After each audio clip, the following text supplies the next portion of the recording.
Fast से भी fast खबरों का। विपक्षी दलों द्वारा हंगामा किए जाने के बाद लोकसभा की कार्यवाही को अगले सोमवार सुबह 11 बजे तक के लिए स्थगित कर दिया गया है। कांग्रेस नेता अजय माकन ने कहा, कांग्रेस कमेटी कार्यकारिणी की बैठक हो गई है जिसमें 2023 में कांग्रेस की सरकार को वापस लाने के लिए चर्चा की गई और कांग्रेस के संगठन तथा सरकार में बेहतर समन्वय होने पर भी चर्चा हुई है। उत्तर प्रदेश की राजधानी लखनऊ में विधानसभा के पास बीजेपी कार्यालय के सामने पुलिस भर्ती के आवेदकों ने जमकर प्रदर्शन किया, जिसमें अभ्यर्थियों ने मृतक आश्रित के कोटे पर भर्ती की मांग की। वहीं प्रदर्शन के दौरान पुलिस और मृतक आश्रित आवेदकों में झड़प भी हुई। कांग्रेस के वरिष्ठ नेता नसीमुद्दीन सिद्दीकी ने बीजेपी सरकार पर हमला बोला और बताया, गन्ना एक्ट में प्रावधान है कि सरकार अगर चीनी मिलों को गन्ना देता है और उसका भुगतान 14 दिनों में नहीं होता है तो 15% ब्याज के साथ भुगतान किया जाता है। गन्ना किसानों को ना तो भुगतान किया जा रहा है, ना ही इसका कोई ब्याज दिया गया। भाजपा सरकार में जितने भी दावे बताए जा रहे हैं वो सब बेबुनियाद हैं।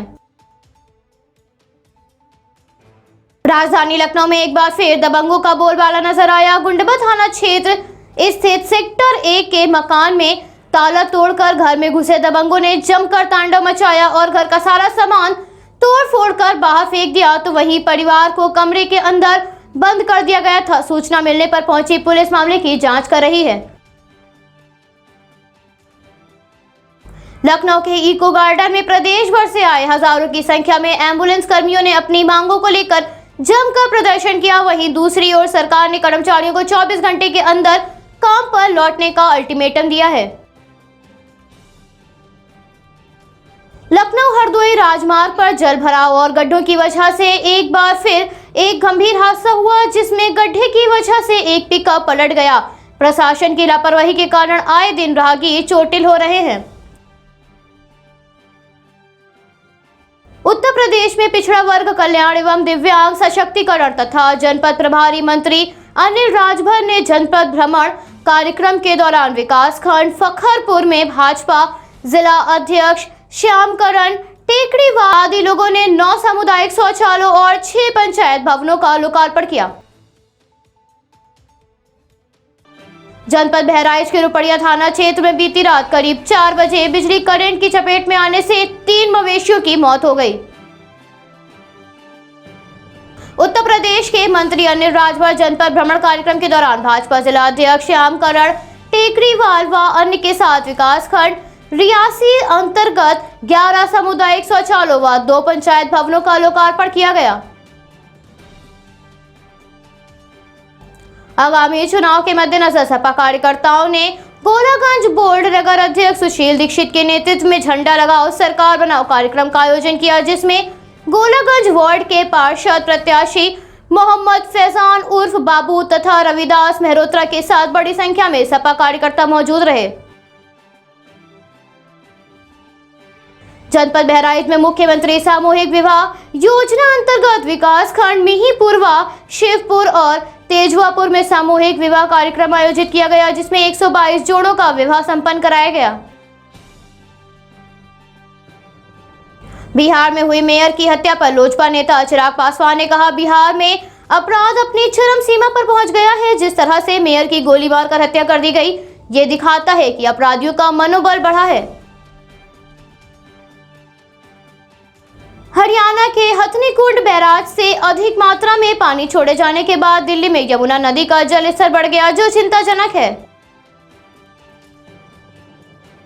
बलूचिस्तान में लोगों का हाल बेहाल हो रखा है, जिसमें लगातार 18 घंटों तक बिजली गुल हो गई, जिसके बाद गुस्साए लोगों ने सड़कों पर उतरकर विरोध जताया।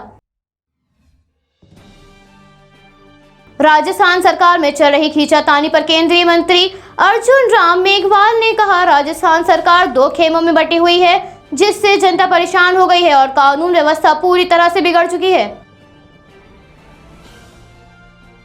पश्चिम बंगाल की मुख्यमंत्री ममता बनर्जी प्रदर्शनकारियों से मुलाकात करेंगी। इस दौरान उनके साथ किसान नेता राकेश टिकैत भी मौजूद रहेंगे। पश्चिम बंगाल में लगातार हो रही बारिश के कारण कोलकाता के कई इलाकों में जल भराव देखा गया, जिससे यातायात बाधित हो रहा है। भारी बारिश के कारण महाराष्ट्र के कई जिलों में बाढ़ आ गई है, जिसके बाद राज्य के मुख्यमंत्री कोल्हापुर में बाढ़ प्रभावित नरसिंहवाड़ी और शिरोल का जायजा लिया। पुणे में वनाज से आइडियल कॉलोनी तक मेट्रो का पहला ट्रायल किया गया। हिमाचल प्रदेश के सिरमौर जिले में बड़वास के पास भीषण भूस्खलन के कारण करीब 100 मीटर तक की रोड कुछ ही सेकंड में तहस नहस हो गई, जिससे पूरे इलाके में हड़कंप का माहौल बन गया है और यातायात बुरी तरह प्रभावित हुआ है। जम्मू कश्मीर के संबास में एक बार फिर संदिग्ध पाकिस्तानी ड्रोन 3 जगहों पर देखे गए, जिसके बाद सुरक्षा कर्मियों ने 5 किलो आईईडी समेत ड्रोन को गिराया, तो वहीं 2 ड्रोन आसमान में कुछ समय तक मंडराने के बाद गायब हो गए। टोक्यो ओलंपिक में भारतीय तीरंदाज दीपिका कुमारी का क्वार्टर फाइनल्स का सफर समाप्त हो गया है, जिसमें दीपिका कुमारी को साउथ कोरिया तीरंदाज ने 0-6 से मात दी। महिला बॉक्सिंग वेट लिफ्टर के क्वार्टर फाइनल 2 में जीतने के बाद लवलीना बोरगोहेन ने कहा, सबकी मदद से मैं अच्छा प्रदर्शन कर पाई। मेरा लक्ष्य गोल्ड मेडल जीतने का है और अब मुझे गोल्ड मेडल की तैयारी करनी है। आज सीबीएसई बोर्ड की 12वीं कक्षा का परिणाम घोषित किया गया, जिसके बाद छात्रों के मुख पर खुशी की लहर देखी गई। Bureau report AVP 24 news Lucknow.